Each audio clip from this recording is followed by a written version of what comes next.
Salut à tous. Aujourd'hui nous verrons ensemble les plans de plancher ourdi. Tout d'abord, qu'appelle-t-on un plancher ourdi? Le principe consiste à installer des poutrelles parallèles, à écartement constant, appuyées ou ancrées dans les éléments porteurs verticaux, tels que des murs ou des poutres. On rencontre principalement des poutrelles dites précontraintes, ou entreillées. Les entrevous, quant à eux, en béton, en polystyrène, en plastique ou en bois comblent le vide entre les poutrelles, constituant en quelque sorte un coffrage perdu. Une couche de remplissage, constituée de béton coulé en place et de renforts en fer à béton, forme ce que l'on appelle la dalle de compression. Afin d'effectuer une mise en place correcte d'un plancher ourdi, celui-ci devrait toujours être accompagné d'un plan de pose et d'une nomenclature des éléments qui le constituent, dont les poutrelles, les entrevous, mais aussi les ferraillages nécessaires à sa mise en œuvre.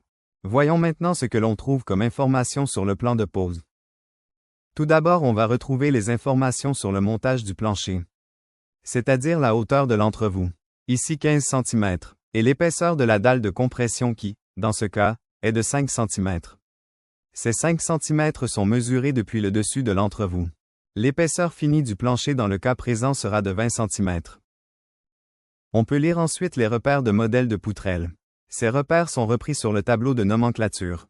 Il est très important de respecter les références indiquées sur les plans pour positionner les poutrelles au bon endroit, car celles-ci sont dimensionnées selon la portée libre entre murs.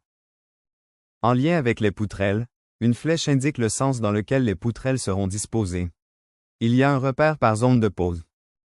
Ici nous pouvons voir l'emplacement de la file d'étaiement. Une file d'étaiement est un support provisoire qui maintient l'ensemble du ourdi le temps de sa mise en place. Elle sera maintenue le temps de réaliser le coulage de la dalle de compression et cela, jusqu'à son séchage. Elle sera retirée quand le béton aura terminé sa prise et atteint sa résistance optimale. Attention toutefois, il peut arriver qu'il soit prescrit 2 fils d'étaiement sur certaines zones. Voyons à présent quelques indications pour les armatures. Nous allons retrouver sur le plan, principalement des armatures de renfort, appelées chapeaux. Les chapeaux sont des armatures destinées à reprendre les efforts aux appuis, et à transmettre les continuités entre 2 poutrelles alignées, et séparées par un mur de refend. Nous distinguerons les chapeaux de rive, qui se trouvent en bout de poutrelle sur la périphérie du plancher. Ils font la liaison entre les poutrelles et le chaînage périphérique. Et les chapeaux filants, qui eux font la continuité des efforts entre 2 poutrelles séparées par un mur de refend.